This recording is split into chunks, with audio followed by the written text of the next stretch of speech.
Honestly, I was going to start this video by generalizing Fleshwater fans, but then I realized that Fleshwater has kind of too diverse of a fan base to generalize. I've seen Fleshwater live twice, which I know isn't a lot. The thing about that is, each time I notice that Fleshwater draws a diverse crowd, especially age-wise. And I've seen other people remark on this when they go see Fleshwater live. They see like the classic dads, like Gen X age people, elder millennials, Gen Z. And what I find so interesting about, one, it's very cool that they can draw such a big crowd across generations.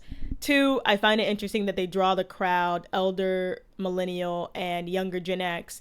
That crowd that was around during the original surge in popularity of alternative metal coming out to see Fleshwater showing out for them.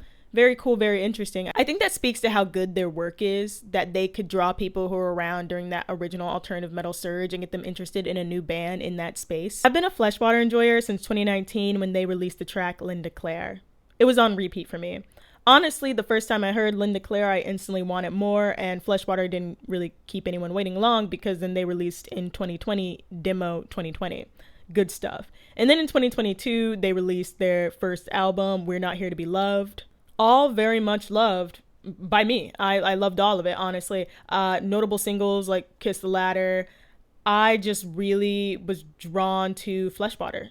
They had a very interesting sound. I know a lot of people try to capture that 90s nostalgia that a lot of people say that Fleshwater is caught up in, but I genuinely think there are very, very few bands that can have that nostalgic feel, but in an authentic way that genuinely feels right. And that's what I feel is a testament to them drawing such a diverse age range at their shows. In 2023, they released the Sounds of Grieving EP, which reimagines some of their previous songs. I actually like this quite a lot, honestly. In 2024, we get the standalone single. Anyway, all that art brings us here to 2025, where they have released their second album, 2000, In Search for the Endless Sky. The first thing I noticed was the album cover. The album cover, I love design, gotta talk about it. The minimal typography, the texture that's hazy, the surreal swan usage. Honestly, I feel that the texture and the haze and that kind of ethereal nature that comes from it is all very Fleshwater. Everything in that album design feels like their music. Hazy, ethereal, surreal, Fleshwater. I'm gonna be honest, I've always loved the covers they've picked for their EPs and their singles and their albums. Now, I have my notes and I'm gonna go through the songs and talk about them, but I wanna talk about a criticism I've seen a lot when it comes to Fleshwater and their music, and especially the second album, and that is that their music is indistinguishable from each other, like as you go through the album. I've seen that criticism a lot. And what I have to say about that is, as someone who has seen Fleshwater twice, something they are very heavy on is enjoying your time in the audience and experiencing the music. Don't be on your phone too much, move your body, feel in the moment. And I'm saying this because personally, I feel the reason why Fleshwater does what they do at the end of songs, how they flow into each other, the feedback, what they do to draw songs into each other that people describe as indistinguishable. The way those songs fade into each other and the way they're sequenced, I feel personally, is because they want the album to be listened to as an album, as a full experience. Because I feel like, from what I've seen seeing them live, they are people who do appreciate art and being in that. And I feel with streaming and things like that, a lot of people prioritize the single. They love not listening to full albums through. They love just shuffling around. Like, there is not a lot of incentive to listen to a full album these days. You're not getting a CD. It's way more convenient to skip. And I feel like with knowing what they say at their concerts and things like that, that the way they sequence their album to flow and fit together so well, one, you're imagining the album as a whole together and not just like a bunch of scattered things, which I love. But I feel like that comes from them wanting people to sit with it, much like sit with it and be in it, just the same way they incentivize people to be at their shows. So that is why I feel they do that. Me personally, I don't think the songs are hard to distinguish from each other. I actually, while listening to like all of the songs, I remarked on like, I think this album is meant to be listened to as an album.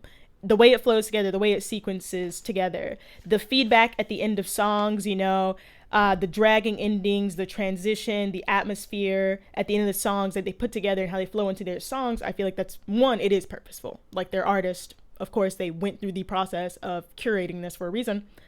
I feel like that accomplishes more so making things feel cohesive in like a full album, less so making things indistinguishable. A lot of people viewing that as a negative to me just doesn't click for me, because I'm like, okay, this is an album, it's a whole work, it fits together. That's how I view it. I don't view it as them just making like the same thing and it's indistinguishable. Anyway, I wanted to talk about that because that's a thing I kept seeing while like looking into this album, and I was just very confused by that take. The track by track for this album, or song by song, starting off strong, I'm gonna just go off of my notable songs. One of my notable songs was Green Street. Green Street, in the reviews I read and saw, one of the things I kept seeing was people saying that Drowning Song and Green Street should have been flipped. I disagree. A lot of people saying that Green Street was a song that pulled them in, and the meat and potatoes and whatnot. And my thing about the meat and potatoes kind of vibe or feel or comparison is that, like, before you eat the full meal, you get a little appetizer. Drowning Song is your appetizer, okay? I don't feel like those should have been flipped. I enjoy the dual vocals of Fleshwater as always, so Green Street, amazing song. My next song off of this album was Be Your Best. Be Your Best, drum machine. I will always love a drum machine. Drum machine, very present at the beginning of this song.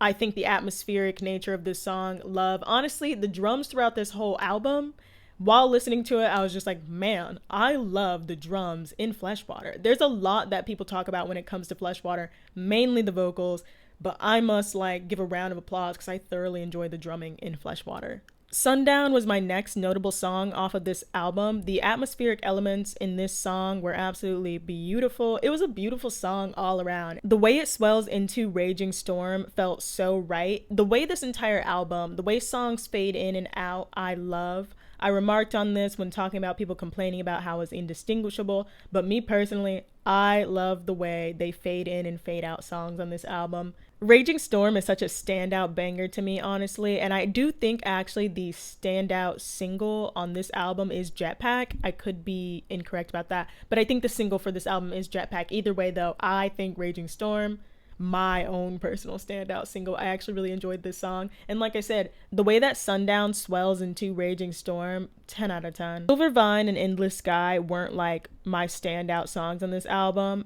but I am talking about them because they feel so very Fleshwater. Silver Vine is such a beautiful, jangly, dreamy kind of song. It feels very ethereal and textured and atmospheric in a way that really captures that album cover to me, and also very much captures Fleshwater. Endless Sky also feels very Fleshwater. Like, if there was two songs off of this album that I'm like, if I wanted you to understand Fleshwater, I would give you these songs, it would truly be Silver Vine and Endless Sky. This is a good album. This is a strong second album in my opinion. I think every song on this album holds its weight, okay? I saw a lot of people saying that, oh, they just went with the Fleshwater sound again, you know?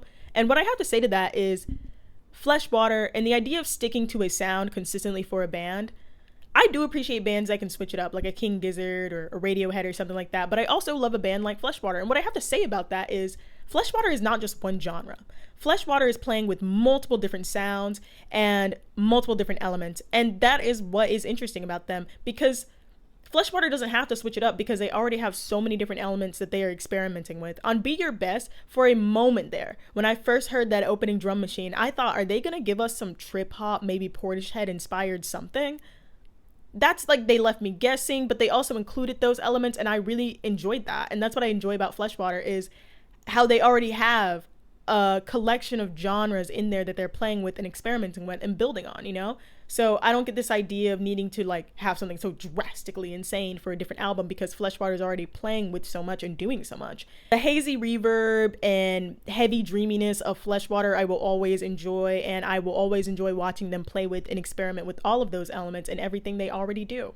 And if they decide to leave that, I will also be intrigued, because they have proven themselves to be very interesting instrumentally. So I will kind of always be down for what they have to do, because I do enjoy Fleshwater vocally, instrumentally, lyrically. Am I saying the instrument? Whatever. Anyway, strong second album, good stuff. I don't feel confident in giving any album a number rating, I'm going to be honest with you.